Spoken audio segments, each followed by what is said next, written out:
What up, family? What it do? I know I was a little late. I know I was supposed to start at 2:30. Then I changed the time on y'all to I changed the time on y'all to 2:50, but I'm 5 minutes early. Please forgive the God. But yeah, I was just a little busy running around. Had to get my get my joints twisted up. Shout outs, to my ex-wife and my daughter. Two of the best in the hair care business. One's a natural hair care specialist, been doing it for 30 years, won awards in DC, created a hairstyle, and she passed it on to the daughter. So yeah, that's why I'm a little late. But yo, we're gonna have a little fun today. A little fun. We're gonna talk about fall camp rosters, where I see cats at starting out. But I still got some things to address. I still got some stuff to address before I get to that. You know what I'm saying? That's gonna be interactive because once I give mine, then y'all can, come back with where y'all think people will start the season out as far as depth chart wise. But yeah, ABLAKK Thought, you're gonna get a lot of different things. And I've been getting a lot of great response feedback from last week's video when I came up here and I talked about the situation with that dude, what I'm saying, whose name doesn't have to be said because y'all know who he was. Y'all see my tan while I was rocking my hat. You see that right there? So now I gotta not wear a hat so I can get all of this even, get all my melanin even. You know what I'm saying? You know what I mean? You can see my tan, word. So I gotta wear this out, go get my shape up and stuff, and wear without no hat. So all this could be just one. You know what I mean? So I ain't two-tone. You feel me? But yeah, I just been getting a lot of good feedback, comments, and I appreciate everything. You know what I'm saying? Also got a call with, some people I guess that we used to go to the the tailgate. They felt that they was taking strays, and like I told the individual, only a hit dog hollers. If it don't apply to you, then don't worry about it. You know what I'm saying? But if you feel what I'm saying, what you should have said was like, yo, Black got a point. He spot on. You know, not feel like I'm taking shots at you because only a hit dog hollers. You feel me? And if you knew, or if anybody know and didn't say nothing, that's my whole thing. That's what I've been trying to rack my brain and trying to figure out.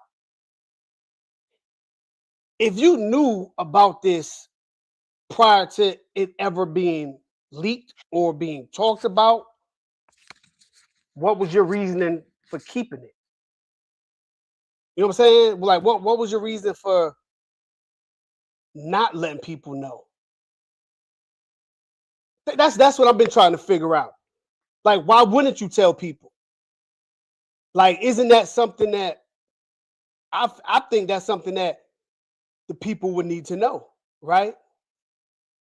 And and I let y'all in a little bit into my world. You know what I'm saying? With my situation, what happened with my family, my first cousin and her daughter and her niece, which are my second cousins, right?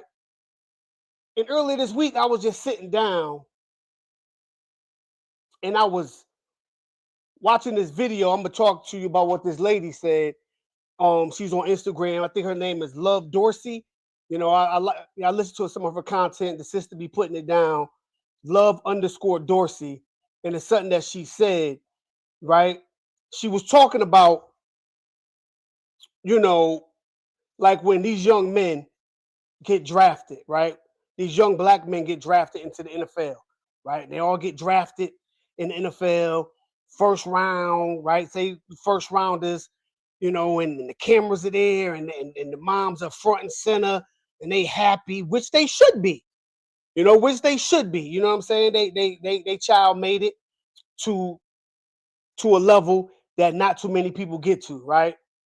And despite of what they say, the dad wasn't around for whatever reasons we don't know. So for whatever reasons, the mom was a single mom. You know what I'm saying? She shouldered the load. She put the effort in, pay extra coaches for training, this that for their sons and everything, right? For them to make it to that point, and they get glorified and they get all, you know what I'm saying, they get the accolades, they get the respect, which is cool, right? But then it's a flip side to that coin, right? It's a flip side to that coin. Like, you made it in spite of your situation. Pop's not there, single mom, working 1, 2 jobs or whatever the case may be, right? But then the flip side of that coin, why don't we parade that same group of parents, right, when the child is committing a crime, not graduating, right? But what happens is you blame the father for not being around, right? Then the father gets the blame. The pops gets the blame. Well, he didn't have a father, or the father was a deadbeat, or the father this, that, and the third. But the father gets all the blame when things go wrong, right? But when things go right and they make it to the league, the father don't get credit for that. Even if he's not around, still his genes, it's still in his DNA makeup, right? You know, and then it's funny because the most uncomfortable truth for the average person is this. I've never heard anyone say, you have to love your father no matter what he did, because that's your dad and you only got one. I've never ever heard that in my life. Just because I didn't hear it doesn't mean it wasn't said, right? But you always hear, oh man, you gotta love your mom no matter what, because you only get one. No matter what your mom do, you gotta love her. You gotta love your mom no matter what. You gotta forgive her.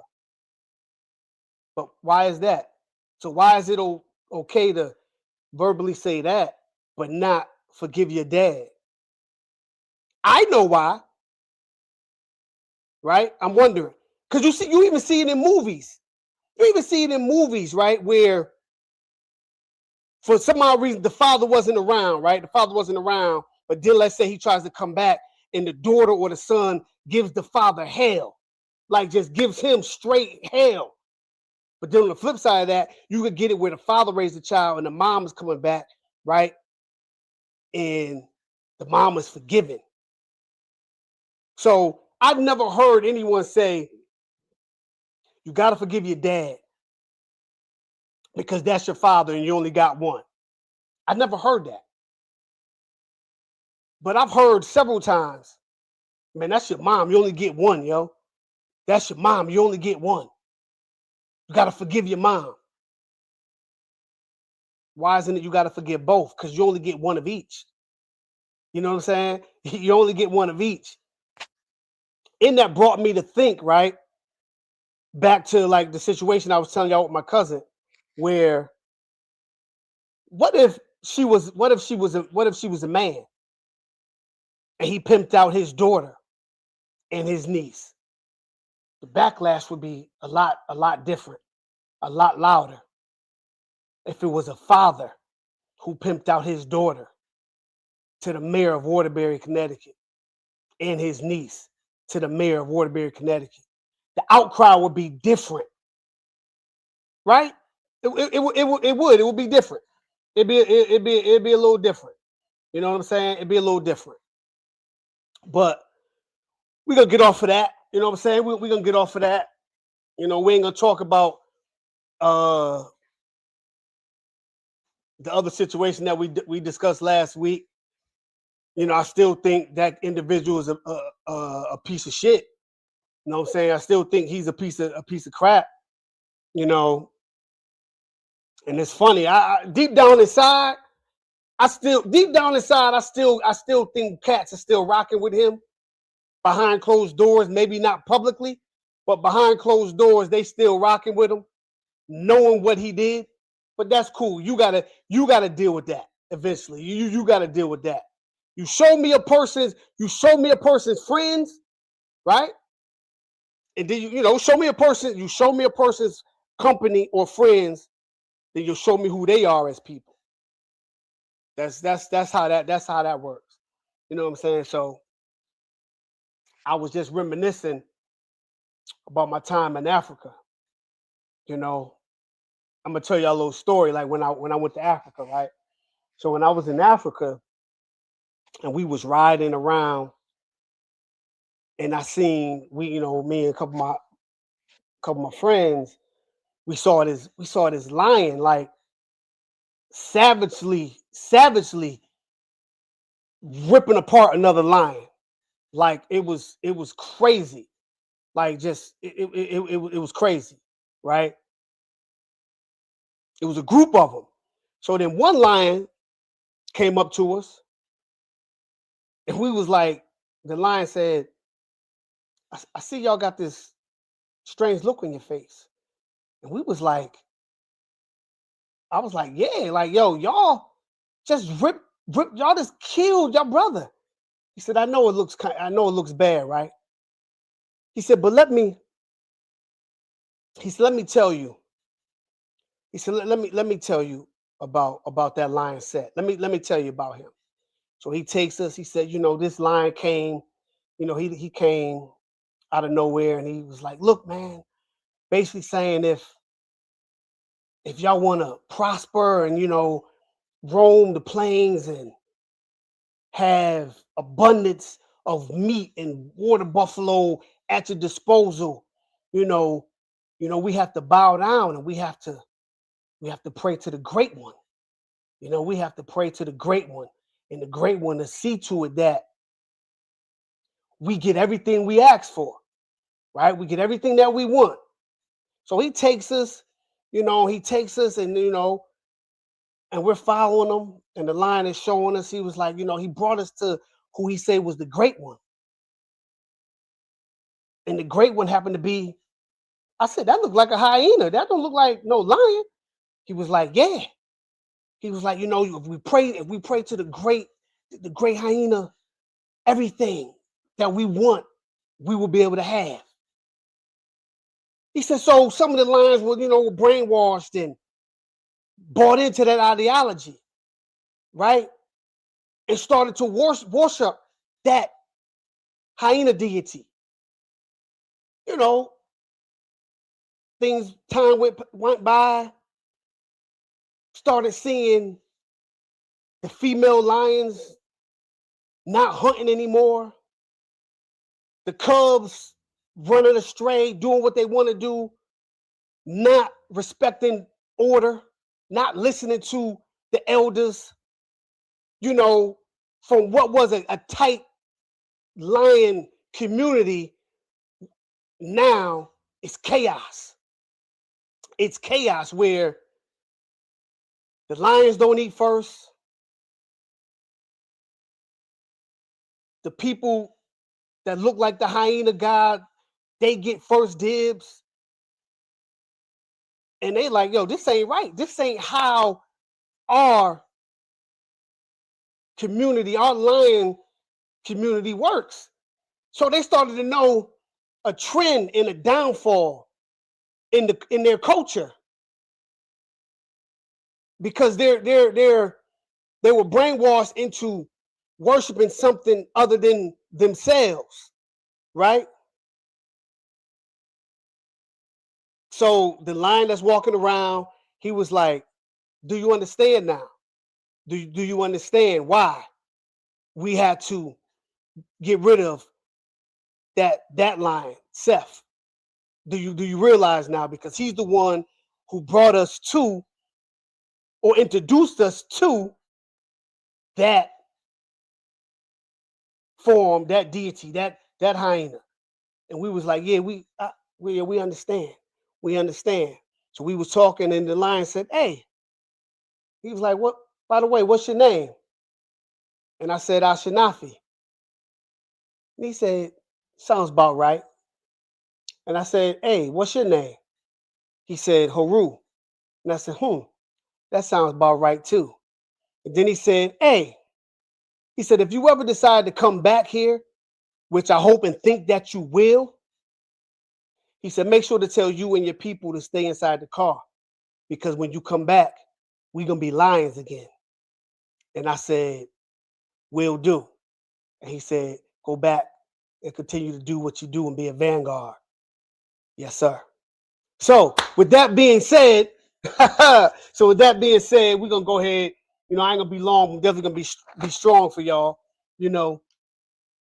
So what we're gonna do right now, I'm gonna give y'all my depth chart, or where I think individuals at what position will start.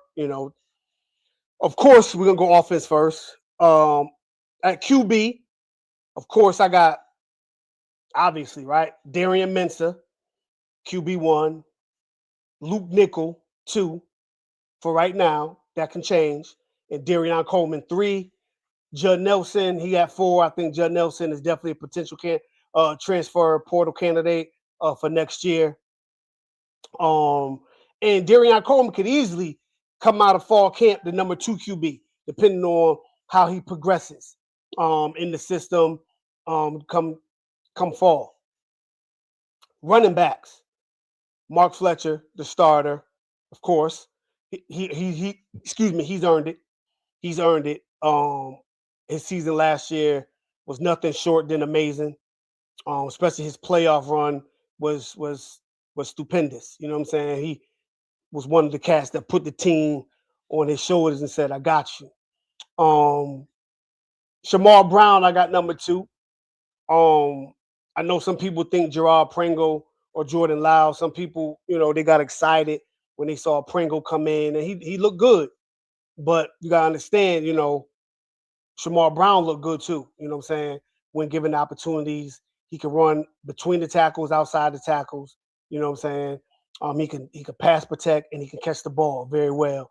I got Jordan Lau 3. I think he's due for a bounce back season. I had him last year as the starter, which he did start against Notre Dame, but I think he got hurt in that game. And Gerard Pringle, of course, I got him 4th, and of course the freshman to be after Pringle. Wide receiver, the X, Cooper Barkay, he be starting X, Cam Vaughn, and Samari Wingo. That's the top 3 at the X position. Slot, of course, Malachi Toney, Dylan Upshaw, and Vance Stafford. Those are the top 3 at the slot. Your Z, Joshua Moore, Jacobs, and Milan Paris. Joshua Moore, Jacobs, depending on how that fall camp go, it could be either or, right? It could be either or. It could be the starter. But at some point, doesn't really matter who starts, because Moore could start, but Jacobs could have more reps.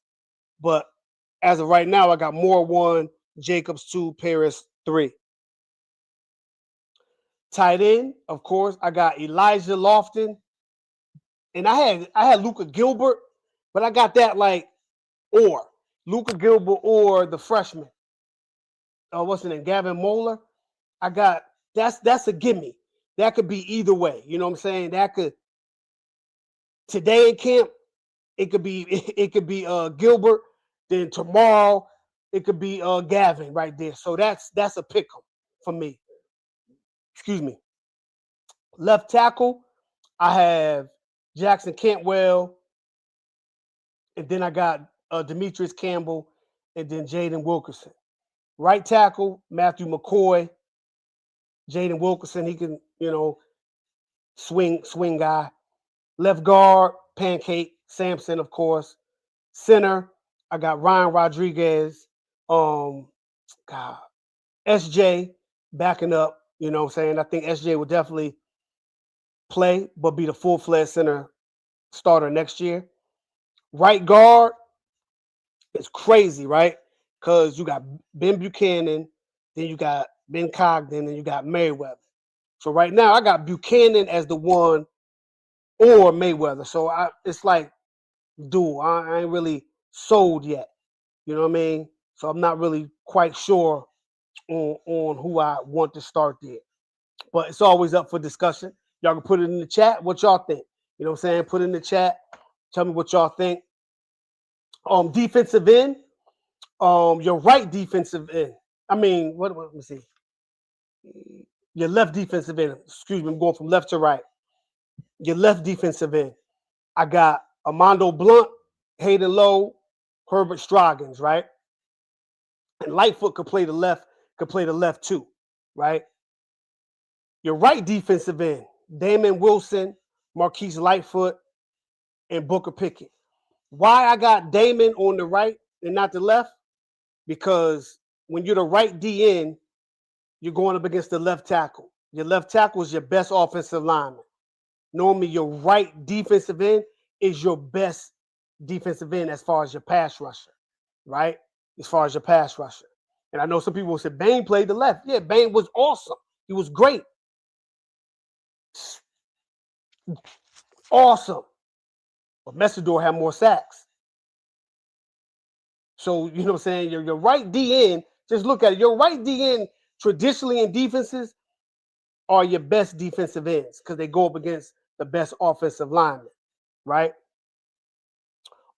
D tackle, your nose, Justin Scott, Armando Blunt could play in there as well, and Jaquez Carter, right? So, but since I got Blunt starting at the right DN, I think Jaquez Carter will be the next man in after Scott. Your three technique, your happy Sunday, V. A three technique, of course, is Amon Moten. That's a no-brainer. The Keanu Davis, you know, and Jaquez Carter, well, he can do that as well. Linebackers, your Mike, Torrey, Kelvin Wiley, or Chase Smith for the backing him up at the mic. Your Will, Kamal, Bonner, Cam Pruitt. Oh shoot, you know what I didn't do? I got the mic, Will. Yeah, well, we're in a 4-2-5, so we really don't have a Sam unless we go 4-3, but we're in a 4-2-5, so I'm good. All right. Corners. My left cornerback, I got OJ starting. What's his name? Anton back number 2, Damani Brown 3. But I got them flip-flopping. So Damani Brown, depending on how healthy he is coming into fall camp, he can easily be not just the 2, he can easily be the 1, right? Your right cornerback, I got Ethan O'Connell, and I got Xavier Lucas at second, and Damani over there as well, and Jalen Waters over there as well. But they can play each side, which is good. So they play each corner on our roster. They could play both sides of the field, which is good. It's position flexibility, which is great. Nickel, which is our star position. You know what I'm saying? I got Nasor Ashanafi starting at the nickel. That's right, I said it. Nasor Ashanafi starting at the nickel. Omar Thornton, Conrad Hudson. Thought I'd just throw that in there. You know what I'm saying? Throw that little joke in there. But yeah, Omar Thornton definitely be the number 1. Free safety, I got Bryce Fitzgerald, Dalen Day. 2. Free strong safety, of course, Zachariah Poyser, and Conrad Hudson. Those are the 2. You know what I'm saying? For right now, this is what I have going into fall camp. Now, all this is subject to change. It all can change. It's all subjective, right? It's all subjective because it all comes down to each individual player, right? And them doing what they're supposed to do and then putting the work in. So I know some people like, man, you don't got Xavier Lucas starting? Nah, I don't right now. I don't. You know what I'm saying? I think Ethan O'Connell is a better cover guy than Lucas. I think OJ's a better cover guy than Lucas. Lucas is still nice. Doesn't mean Lucas isn't going to play. In our defense, it really, honestly, if you looked at how many DBs we played, do it matter who starts? Because they all going to play. You know what I'm saying? They're all going to play in our defense. So it really doesn't matter. You know what I mean? They all going to get about the same number of reps, and you keep them fresh. This is just for conversation purposes. You know what I'm saying? This is just for conversation purposes. Who goes out for the first series? right? But I want to go back.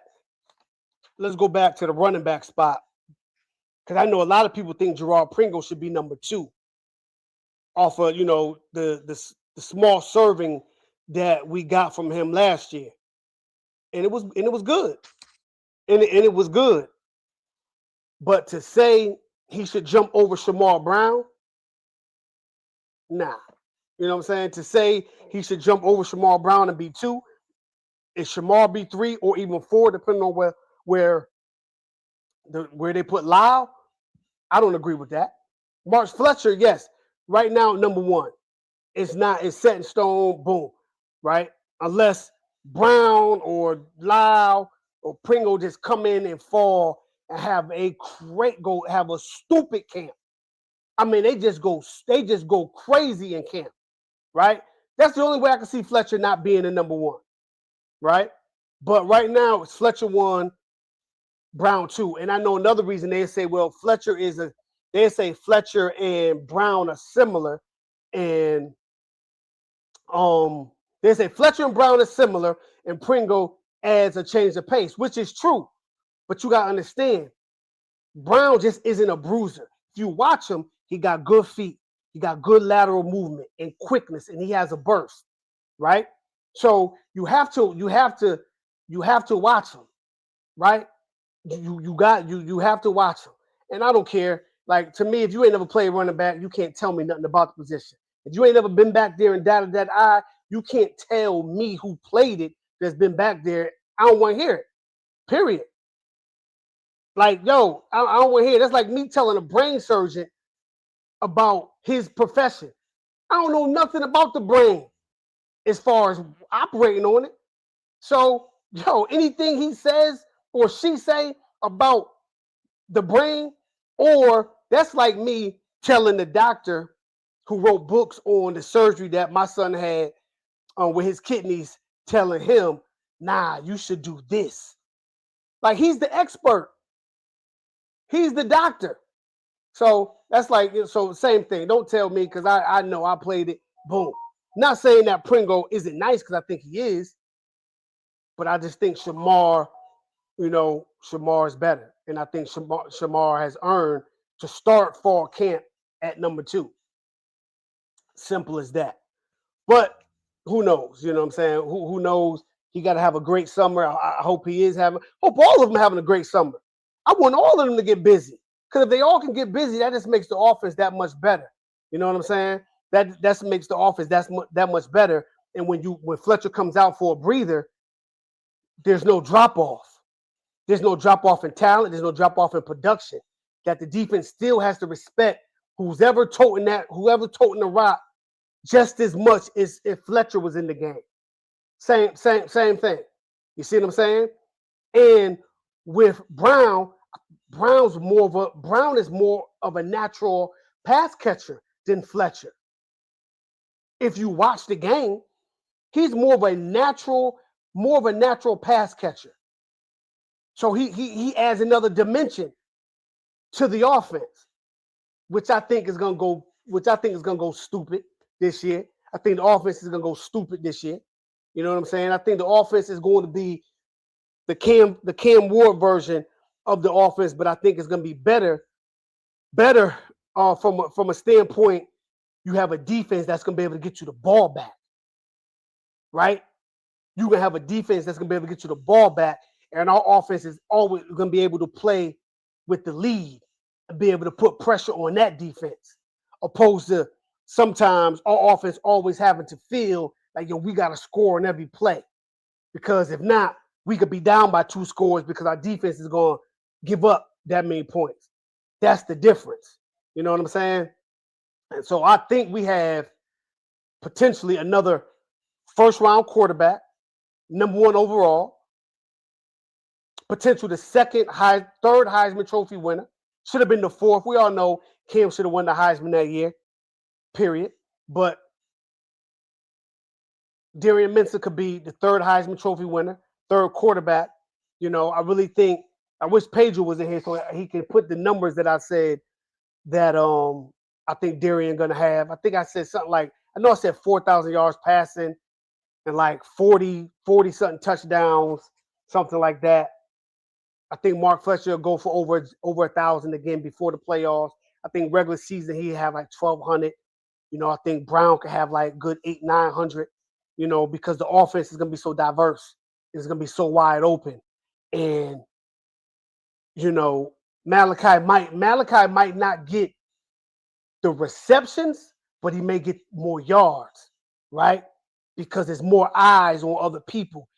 Malachi got cats out there that can help. You feel me? That can help. Just like the dudes last year. You know what I'm saying? But you figure, God, Daniels was hurt. He got hurt in the middle of the season. And then Marion came on late. Marion caught his stride late. But then you got ascending Joshua Moore. You know what I'm saying? That's itching to have a breakout season. And Elijah Lofton, I feel, is about to have a breakout season. You know what I'm saying? Long as they get the tight ends worked into the offense. Of course, with all the other receivers, Upshaw, like I said, Stratford or Jacobs and Cam Vaughn, and of course Cooper Barcave and some of the young Wingo. We got cats now that can make plays. They just gotta have that confidence and go out there and do it, right? So I think the offense in its whole probably one of the best offenses that we fielded in a very long time. Black, I'm looking at this chat and I'm seeing that you.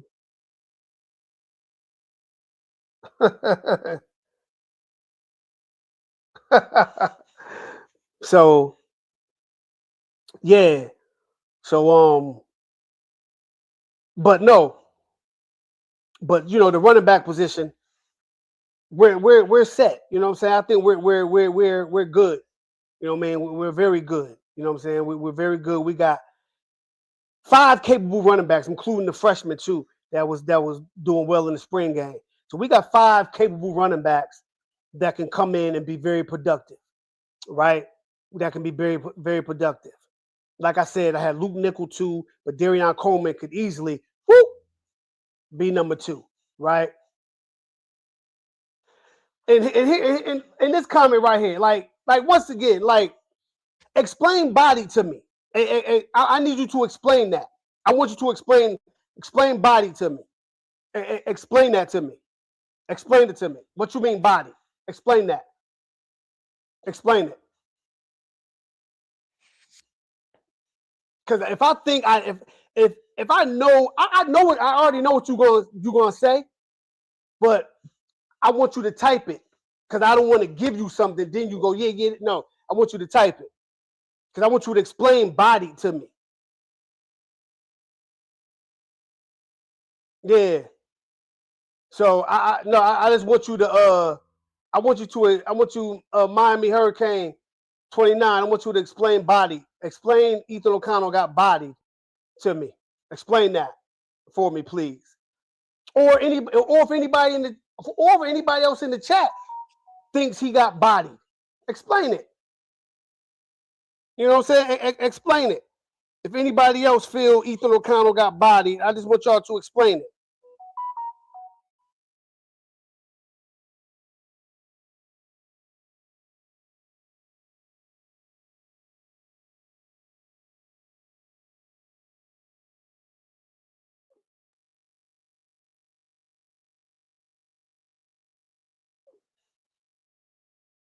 So I mean that's I'm giving you time to type it up and explain to me.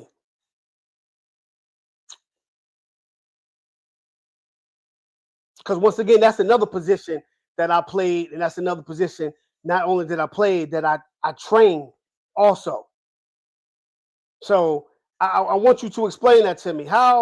Explain to me when you say he got bodied, that Ethan O'Connell got bodied in the championship game. Explain that to me.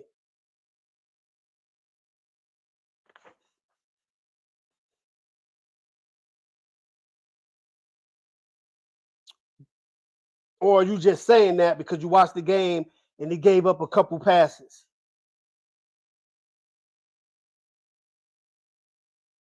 But you taking too long. So if you're talking about them back shoulder fades, right? If you're talking about them back shoulder fades that everybody on defense got one caught on them, right? Back shoulder fade, if you watch football, they say that's one of one of the most difficult pass routes to cover. And if you notice, Ethan O'Connell was always on his upfield shoulder because you sell the back shoulder fade like you're running a fade route, like you're running the go route. So you're taught to get on that upfield shoulder to defend the go route. Upfield shoulder, boom, turn, looking lean, boom, here you go. So therefore, now when you on his upfield shoulder and they throw that back shoulder fade, you got to come through the receiver. When the receiver, all he's doing is stop pivoting, boom, and it's here. That's one of the hardest routes to cover. You know what I'm saying? In football. It's one of the hardest routes to cover. Lucas was getting beat in the inside. OJ got beat on the same thing. It's hard. Sometimes to play that, you want to be trailing. You want to be on the bottom hip. Sometimes you want to be on the bottom hip. That's how some people teach it. Sometimes be on the bottom hip, especially if you got speed. If you got speed, you could be on the bottom hip and not worry about him actually doing the fade because you got enough speed where you can get where you need to be because you're still in phase. You're still in phase. Now you just looking, boom, throw that elbow, bow, right into his little midsection, boom. You're still there. So, I mean, it is what it is. So, it's football. Everybody gives up a catch. Everybody gets a pass caught on them. Everybody gets a pass caught on you. It's football, bro. The two greatest cover corners in the history of the game, Dion and Revis, they got passes caught on them. So if you're speaking of one game, that's one game. That ain't the reason why we lost the game. Ethan O'Connell ain't the reason we lost the game. Ethan O'Connell, yeah, that receiver had his way all season. So what we talking about here? You acting like that receiver is trash. That receiver was getting busy all year long. He was getting busy all year long. Y'all got to stop having this selective rage and actually watch the game. You see what I'm saying? And watch the game. That's not why we lost the game. Because even with all that being said, if we do not give up that punt, get the punt block for a touchdown, we win the game. What are we talking about here? That's football. That's football. And I ain't gonna say we got out coached. That's one play. That was an effort play. That dude not going out there to block that guy on that punt. That got nothing to do with coaching. That had everything to do with effort. You know what I'm saying? That must be effort.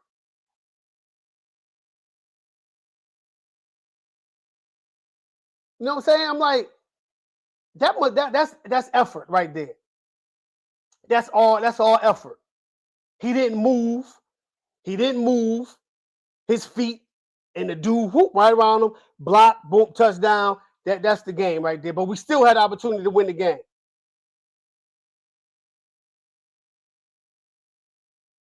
Nah, it wasn't Beck's fault. Beck played a hell of a game. Beck played a hell of a game. But you know, it's still people out there who didn't like Cam Ward. Oh, he don't take the check down. He don't take this. Well, if we didn't have Cam Ward that year, the season would have looked a lot different. Period. And look, if Carson Beck was good enough to get us to the national championship, if Beck ain't on this team last year, where do we go? See, it's like y'all sometimes we as fans, you gotta be able to appreciate what a certain individual brings to the squad and what he's doing. You know what I'm saying? Period. Simple. And yes, he had one bad throw. That throw at the end of the game, if he throws the ball a little harder to the back left pylon, because Marion was coming open, and the safety's depth with the angle the safety was at, he would have never got there. That's a touchdown ball game. Or if he would have ran it, because he could have ran for 10, 15 yards. Boom. Right? Okay. You say OJ's better. OJ got fried against Syracuse, dude. Against receivers, that's not even as good as the Indiana receivers. So, Miami, what are you talking about? What are you talking about? What are you talking about? OJ got fricasseed out there. OJ got fricasseed out there. And OJ never adjusted against Syracuse. OJ never adjusted against Syracuse. So what's your next point? Exactly. That's all it is. That's all it is, Ellen. That's all it is, V. Like, you're going to stick up for the players that you like. Right? That's what you're going to do. You don't like Ethan, so everything he did, you're going to criticize the man. You ain't going to look at, well, the rest of the whole season. That's like when Porter was our DB. He didn't give up a touchdown his first 2 seasons here at Miami, Daryl Porter. But then when he gave up one, everybody, oh, he's trash. Bro, you're going to stick up for the people that you like. But like I said, OJ got roasted against Syracuse.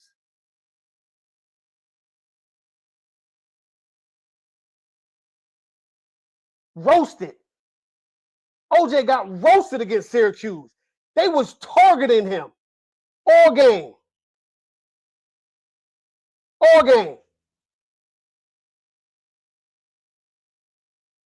You see what I'm saying? And we didn't lose because Beck is trash. What are you talking? I need you to go back. I need you to go back and watch that game. I need you to go back. I need you to go back and watch that game.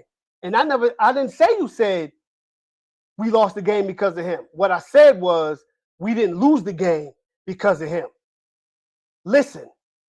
Stop being so emotional in your feelings. Listen to what I said. I never said you said that. What I said was he ain't the reason we lost the game. Period. Simple as that. But you're going to stick up for who you like. Period. That's what it is. You're going to stick up for who you like. You know what I mean? You're going to give up passes, brother. That's football. Quarterbacks, they're going to throw interceptions. Running backs, they're going to fumble. Receivers are going to drop passes.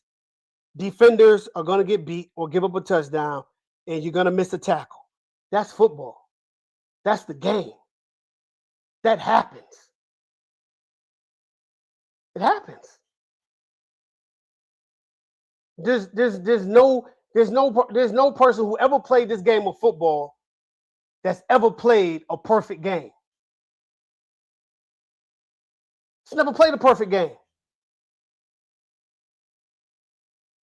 You ask Dawson that. I ain't Dawson. I'm not the OC. So you go ask Dawson why he allowed Beck to throw the ball on first down. Maybe because he allowed him to do it the whole playoffs. Go ask him that. Next time you see him. Or if you go to a scrimmage, ask him, why did you let Beck throw the ball on first down?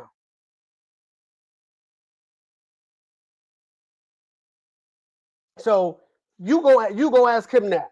You know what I'm saying? Or, how about this? You start coaching offense and make your way up into the ranks, and then you become Miami's offensive coordinator. Then you become Miami's offensive coordinator and you do a better job. How about that? Simple. I can't speak for Dawson. Maybe he saw something like, yo, we can hit this here because it was there. It was there. Beck just underestimated the makeup speed of the corner who was in cover 2, and he was dropping back. He underestimated that corner when he should have just threw that thing to the back of the end zone. And this conversation, we ain't even having it because we national title. We national champions. So, bro, it's football. We're a team. So, Malley saved him. But guess what? He still got to get the ball to Malley, right? He still has to get the ball to Malley.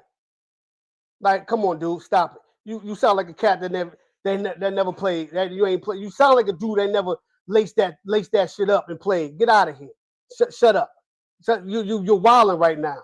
you exactly. Restrepo saved Cam, I guess too. Like, come on, stop. Like, go somewhere with that. Go somewhere with that. But yeah, back to what I was saying about the depth chart. Ethan O'Connell, I got him starting. He may not start, but he's gonna play a lot. He's gonna play a lot. You know what I'm saying? OJ, I got OJ starting. I think OJ's primed for a crazy year. You know what I'm saying? If OJ has the year that I think he's gonna have, he bouncing. You know what I'm saying? I think, Omar. I think Omar Thornton and Nasor Shadafi gonna kill it at nickel for us. But no, I think Omar is gonna kill it at nickel. You know what I'm saying? I think, we're Keontae Scott is Keontae Scott. Straight goon, certified, without a doubt. But I think Omar is gonna fill them shoes quite well. And you got another dude who got a lot of experience in playing in the secondary, Conrad Hussey from Florida State. So I think our secondary, I think we're good. You got Day, we still got Bryce, you got Poyser, man, you got Jabari Antoine. What's my other man name? Jalen Waters. So we got Damani Brown, so we're good. We're set. We're set in the secondary, But I know somebody was talking to me because I was talking to them about this earlier, and it was like, why did I have Damian Wilson at the right defensive end opposed to the left? And I told them, I said, your right defensive end 9 times out of 10 is your best defensive end because he goes up against the best offensive lineman, which is your left tackle, right? And right now, coming back, Damian Wilson is the best all around DN. Pass rushing, setting the edge. You know what I mean? What he had like 8, 9 sacks last year at Missouri, which some people say the SEC is the best conference in America, right? So those are the numbers that he put up for Missouri last year in one season, I believe. So that's why I got him there. But just because you're playing the left end, that don't mean you're trash, because Ruben Bain played the left. Majority. He played the left. Sometimes, you'll see him line up on the right. Sometimes you'll see Messidor line up on the left. You know what I'm saying? So and that's one thing I love about our coaching staff, from D-Lou to JT. You know what I'm saying? Position flexibility, being able to play on the left and right side equally. You see what I'm saying? Equally. And that's what they do. They play you on both. Armando Blunt has the ability to play on the edge and play inside on passing downs. So you could slide Blunt in on a passing down and have him lined up right next to either Wilson or Lightfoot or Hayden Lowe or Stroggins or Booker Pickett. You know what I'm saying? That's what I like about our coaching staff. You know what I'm saying? If you're traditionally just playing on the left, they're going to teach you how to play the right. They're going to put you in an uncomfortable position. So you become comfortable with the uncomfortable and be able to give your best when your best is expected and needed. Period. You see what I'm saying? I'm not even going to address all of that over there because y'all can't. You ain't never played ball. Hush. I ain't thinking. You ain't play ball. Get out of here. Mally wasn't wide open right away. He came open eventually. Go back and he came open eventually. If he would have waited, he would boom. But he saw number 0 open already. But whatever. But yeah, so I love the way our coaches do it. You know what I'm saying? They play our players in different positions along the defensive line. So like I said, on the passing down, whatever they got their NASCAR package in, move Blunt inside. You could take Scott out, move Blunt inside, him and Amon Moten rushing from the interior.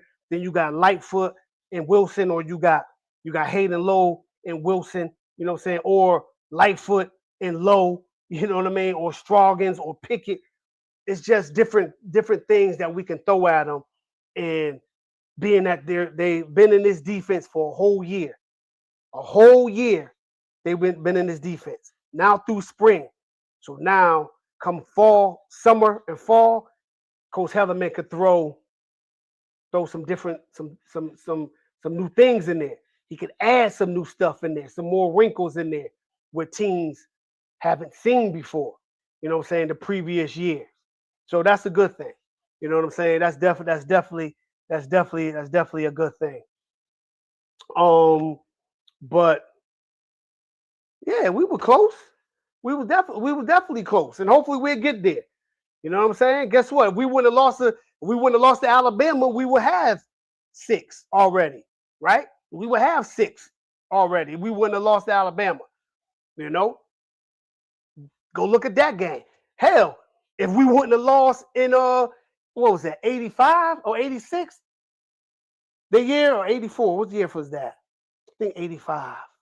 When we lost to Penn State, when Vinny Testaverde just shit the bed. If we don't lose the Penn State, and we don't lose the Bama, we got 7, right? That would give us 7. That would give us 7, correct? If I'm not mistaken, because we have 5 now. If we 6, yeah, that would give us 7. So if and ands, pots and pans, 87. If and ands, pots and pans, the world would be a kitchen. If my aunt was a man, she'd be my uncle. Cool. But I still think we're a year ahead of schedule, in my opinion. I know a lot of people were saying this upcoming season was the year we were supposed to be where we was at last year, making the national title game. But us making it last year, I think we're a year ahead of schedule. Oh yeah, and against Ohio State. So my bad. That will give us 8. That will give it that. Yeah, Devin. Thank you. That will give us 8. So I mean, it is what it is. But each year it's a new team, new attitude, new hunger. And I think, like I said in my last week's show, this team that's returning, because it still has a lot of players that played in that national championship game, that went on that playoff run. They still got a sour taste in their mouth. Them brothers, them cats, they still got a sour taste in their mouth. And I know that's the rallying cry. Like, yo, one game at a time, but we know what this could look like when it's rolling and looking good. But Coach Mario told us this when he got the job.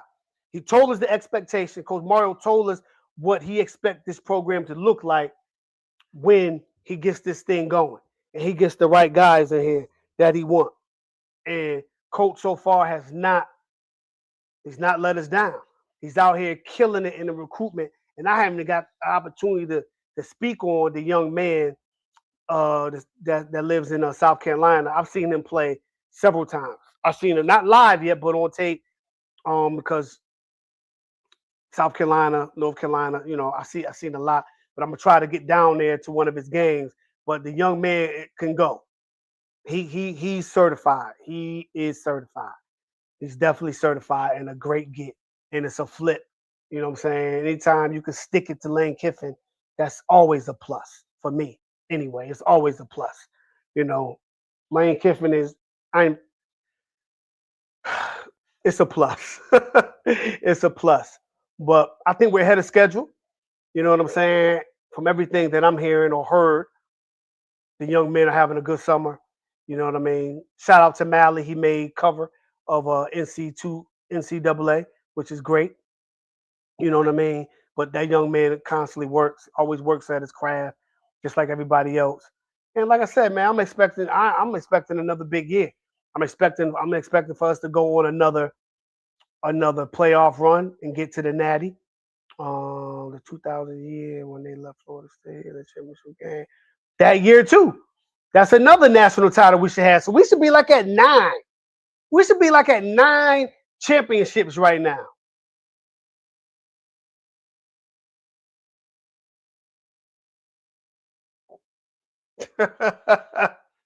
Yo, Yo, just nasty work for that comment right there. Nasty work. But I appreciate you. I appreciate you. I appreciate all of y'all. You know what I'm saying? I appreciate everybody that's in here. You know what I'm saying? I appreciate everybody. You know what I'm saying? Everybody that's in here. You know what I'm saying? Miami, I love your opinion. I respect it. You know what I mean? I respect it. Ain't nothing wrong with you loving your team and you feeling how you feel. You know what I'm saying? I'm never gonna tell you your opinion don't matter because it do. You know what I mean? But I know as being just from coaching certain positions and coaching period in on one side of the ball and playing on one side of the ball, my opinion is gonna be different from a lot of people. A lot of time I speak from experience. I speak from being in the fire. You know what I'm saying? You gotta make split second decisions like this. You know what I'm saying? You have to. So, what we see on TV sometimes isn't what the player sees on the field. Cause I'm guilty of it. I'm guilty of it when I'm watching. I'm like, oh damn, why he hit that hole? Like, yo, maybe he didn't see what I'm seeing, or I didn't see what he saw. Maybe something flashed across his face where he thought the hole was to the left, but he should have stayed skinny and press it a little more and be a little more patient. Then hit it up underneath. It is what it is. But that's what you go back and you watch film for and stuff like that. Like a DB is like, yo, why are you backpedaling when all this dude is doing a herky jerky at the line of scrimmage? Stay patient. Don't move. Eventually he has to come to you. You know what I'm saying? Or shuffle. Be patient in your shuffle or your inch back technique. Don't open your gate. You know what I'm saying? Don't give him the inside because that's what he's gonna do. If we in the red zone, he might be trying to set you up inside. Just stay square. It's a lot of things that go into it. But when you win that game, and the lights is on and that your heart is pounding, it's a split second. You got to make a decision. Boom. You got to make that decision. And but our head coach is a goon on the recruiting trail, and I think we watched Coach Mario grow in front of our eyes last year as a coach and become one of the top coaches in the country. We watched him grow. You know what I'm saying? We watched his acclimation period, and we watched him from when he first got here to last year. We watched Coach Mario grow and get better as a game day coach. And he's only gonna get better. He's only gonna improve more. You know what I'm saying? When you feel there's nothing else for you to learn, then you might as well just go ahead and just get out of that profession. Because everybody learns. You never stop learning. You know what I'm saying? You never stop learning. That's why Nick Saban went from the ground and pound to the wide open offense. He understood evolution. He understood college football was changing. And he had to switch up his game. That's why he did it. All the great coaches do it. All of them do it. And Mario was there. And we seeing our coach take those steps. You know what I'm saying? In that growth process. And that's why we respect him. And that's why we're glad he's here. You know what I mean? That's why we're glad he's here because he's second to none on the recruiting trail. He's second to none. You know what I'm saying? It doesn't matter who you are, he's going up against you. We're Miami. Why can't we stand in the same room with the quote unquote big dogs in college football? Why can't we stand in that room? Coach Mario's like, I'm not taking a back door to nobody. We are Miami. Period. Don't matter if we didn't win a natty since 2021. Since 2001. Pardon me, since 2001. Doesn't matter. We still Miami. And like Coach Saban said, if Miami gets into the playoff, Miami is the most scariest team that's going to be in the playoffs that a lot of teams is not going to want to play. And that statement proved to be correct without a doubt. So just imagine we got a team that's coming back that experienced success, right? They want more of it. They want more of that. As men, you know what it was like when you had your first piece of anything. It was like, ooh, that's what that felt like. Like, yeah, I like that.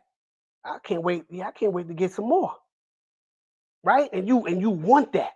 Whenever you experience success for the first time on that stage, but you come up so short, you want to experience that again. And you're gonna be willing to do whatever it takes. You're gonna push yourself the extra mile.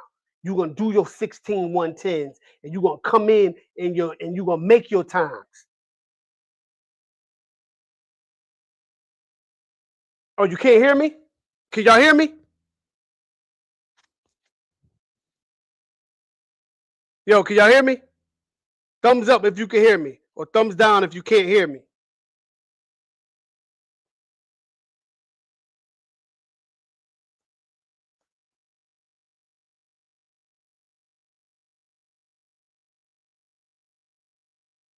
All right, bet.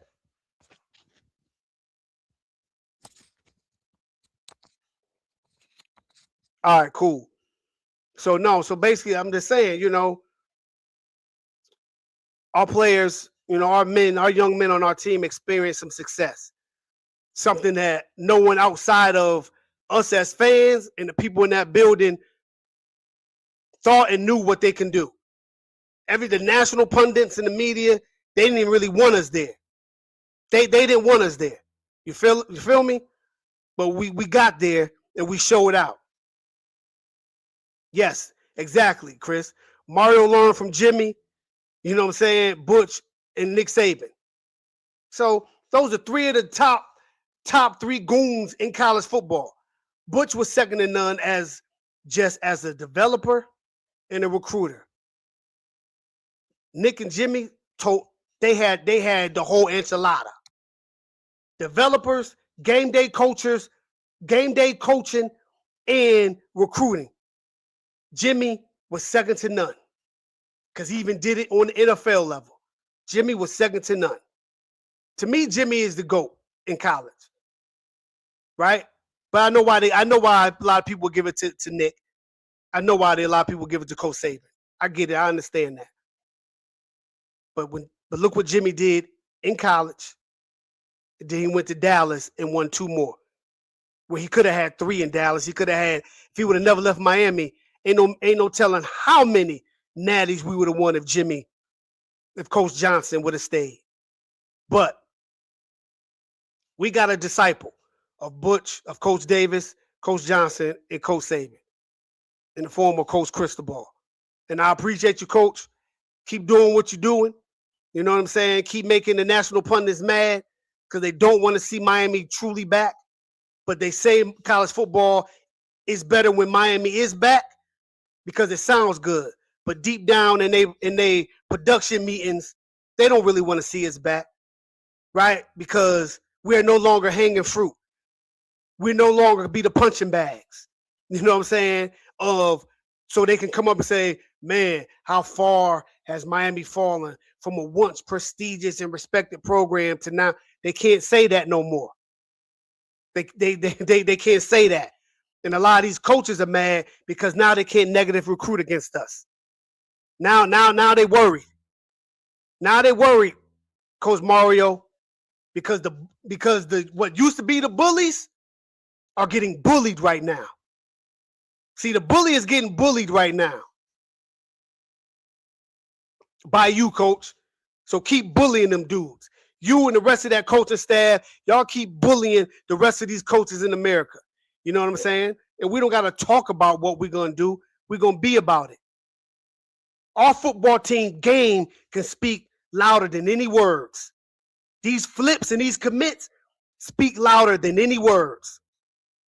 So Coach Mario and the rest of the whole football coaching staff, I appreciate everything y'all have done and will do for the University of Miami. I've been a fan since '84. Will continue to be a fan. You know what I'm saying? So I've seen the highs, I've seen the in-betweens, I've seen the lows, and I've seen it back here, and I've seen it here, and I've seen it there. So I've been on a roller coaster ride too. You know what I'm saying? Through thick and thin. You know, I prayed for the rain and I dealt with the mud being a Hurricane fan. And I loved every minute of it. And gonna continue to love every minute of it. So, like I said, I wasn't gonna be long, but I was definitely gonna be strong for y'all family. And I appreciate y'all stopping through. But like I said, I'm giving you my word, trying to give y'all a show a week, trying to give y'all that content leading up to the season. You know what I'm saying? But please tell a Kane to like and subscribe.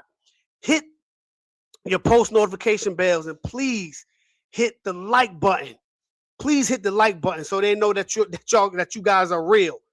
Even if you're part of the rewatch squad and you leave comment, hit the like button. Please hit the like button. That's free. Don't cost you anything. But like I said, we're trying to grow the channel. We're trying to do something different. We're trying to make it look a little better. So, hey, shout out to my brother Groove. Like I said, working hard, being a father, doing a great job with his son. Can't wait for him to start balling. So I have a nephew to go see and give some pointers to, because I know he's gonna be playing running back. I know he's gonna tote that mail. So yeah, you know what I mean. So shout out to my brother Groove. Storm Warning will definitely be back in the fall. You know what I'm saying. But I got 13 people in here. If y'all could donate $1 to the Cash App to support the channel, right there, ABLAKK21, cool. That's all I ask for. I got 12, 13 people in here. If everybody could donate $1, that'd be greatly appreciated. You know what I'm saying? But like I said, I kept my word. I'm gonna try to give y'all something. Every week. Today I went over my depth chart. Next week, what I'm gonna do, we're gonna and I want the chat to be, interactive. So I'm gonna give stats. I'm gonna give my opinion of what I think, these young men have at the end of the season before playoffs. This is regular season stats before playoffs. Oh man, yeah, great. Groove is doing great, man. He doing great. He's still giving it to cats on Twitter. Y'all know that's what he do. That's what he do. So yeah, we're gonna try to do some stats, some numbers. I already gave you what I thought Minson was gonna have and what I think the running backs will have, but I'll do it again.